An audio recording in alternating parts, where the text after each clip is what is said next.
On va voir dans le discours de Gérard Larcher dans quelques secondes, mais aussi dans le discours de Ruslan Stefanchuk, comment ce volet du dossier entre la France et l'Ukraine est abordé aujourd'hui à la Chambre haute du Parlement. Ruslan Stefanchuk, qui était hier en visite à Matignon, qui était aussi en visite à l'Élysée ainsi qu'à l'Assemblée nationale et qui termine donc sa visite officielle ici au Sénat. Je vous propose de nous rendre dans l'hémicycle pour écouter ces discours sur notre antenne en intégralité. On se retrouve juste après.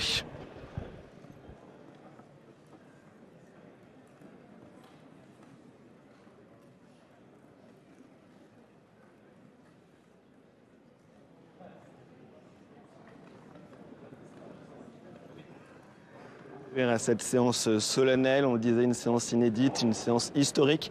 Je vous le redisais, ça fait 20 ans qu'on n'a pas eu un président de chambre parlementaire qui tient un discours à la tribune du Sénat. La cloche a sonné, direction l'hémicycle. Monsieur le Président de la Rada, Mesdames et Messieurs les sénateurs, mes chers collègues, Monsieur l'ambassadeur d'Ukraine en France, la guerre. Il y a un an, presque jour pour jour, mes chers collègues, ce mot terrible que l'on croyait banni du continent européen a résonné à nouveau en Europe. Il ne s'agit pas d'une guerre allégorique, de celle que l'on déclare de façon parfois galvaudée dans une situation d'adversité. Il s'agit bien d'une guerre réelle, d'une guerre d'agression dans toute sa brutalité. À vrai dire, la guerre n'était pas nouvelle en ce 24 février 2022. Votre peuple, Monsieur le Président de la Rada, connaît la guerre depuis 2014, depuis l'agression de la Russie et l'occupation d'une partie de l'Ukraine. 9 années déjà, même si ces derniers mois furent d'une intensité rarement égalée.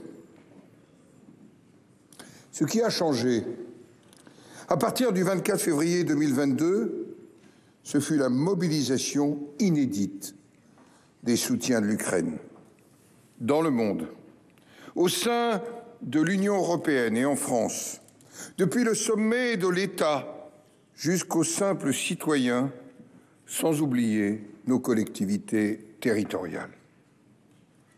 Car il faut le reconnaître avec lucidité, en 2014 et dans les années qui suivirent, à l'exception des Ukrainiens agressés et de quelques pays européens, nous n'avions pas pris collectivement vraiment la mesure de ce qui se produisait sur le sol de l'Ukraine et du danger représenté par l'impérialisme russe.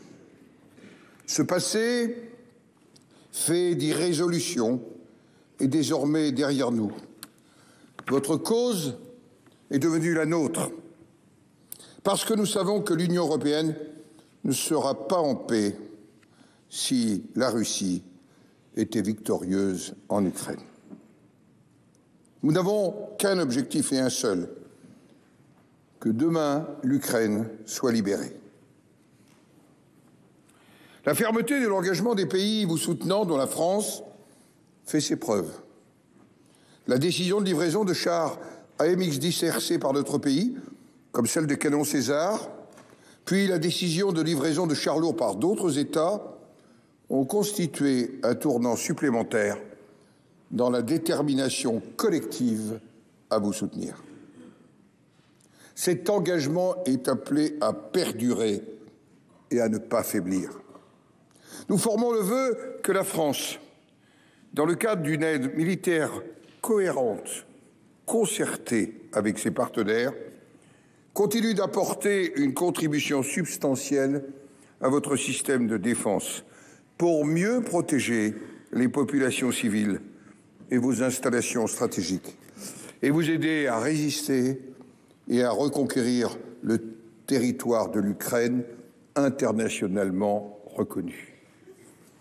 Risque d'escalade, entend-on? Cette interrogation est légitime. Mais quelle est l'alternative laissée par la Russie? Ce n'est pas l'Ukraine qui nous contraint à livrer toujours plus de matériel, c'est la poursuite de l'agression et les exactions russes qui nous l'imposent. La France et l'Union européenne, à la différence de l'Ukraine, ne sont pas en guerre contre la Russie. Mais les autorités russes sont bel et bien désignées comme leur adversaire, et je cite, l'Occident, c'est leur propre terme.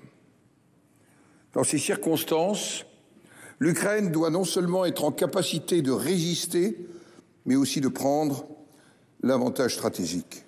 Nous devons y aider. Monsieur le Président, il y a 6 mois, en juillet 2022, vous m'avez accueilli ainsi qu'une délégation de sénateurs dans l'enceinte de la Rada.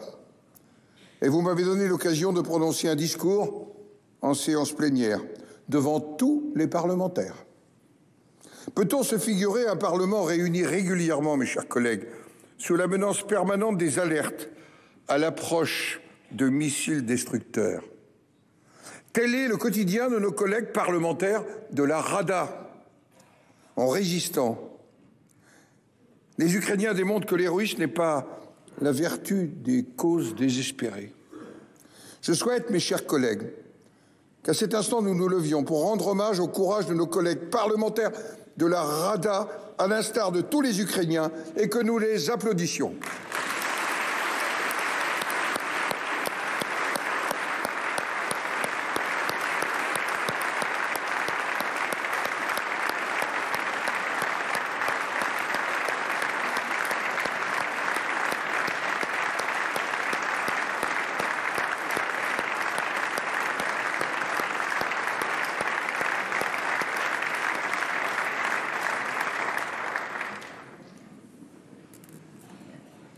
Le 7 février, le Sénat débattra d'un projet de résolution en soutien à votre pays qui dépasse les clivages politiques et, je l'espère, recueillera les plus larges suffrages. Le projet de résolution ne se contente pas de répéter les résolutions précédentes. Il fait sien le plan de paix présenté par le président Zelensky lors du sommet du G20 le 15 novembre 2022. La souveraineté de l'Ukraine sur l'ensemble de son territoire n'est pas négociable. La Crimée ou le Donbass n'ont qu'une vocation, être ukrainien. Surtout, le projet de résolution du Sénat insiste sur l'impératif de justice, afin que les criminels qui, au nom de la Russie, commettent des exactions et des crimes de guerre, qui persécutent, qui exécutent des civils, sachent qu'ils ne bénéficieront d'aucune impunité. Parce que l'impunité ouvre la voie aux plus grands crimes et à la manipulation de l'histoire. En témoigne la négation persistante par les autorités russes de ce qu'il conviendrait de reconnaître comme le génocide de l'Holodomor en 1932 et 1933. Monsieur le Président de la Rada ukrainienne, mes chers collègues sénateurs, le moment que nous partageons aujourd'hui est exceptionnel, sinon inédit. Si le président Zelensky s'est exprimé le 23 mars en visioconférence devant le Parlement français, jamais l'hémicycle du Sénat n'a accueilli le président du Parlement d'un pays en guerre. Et cela fait même plus de 20 ans. C'était en 2003 qu'aucun président ou présidente d'une assemblée d'un pays étranger ne s'est exprimé à la tribune, ce qui sera votre cas dans quelques instants, Monsieur le Président.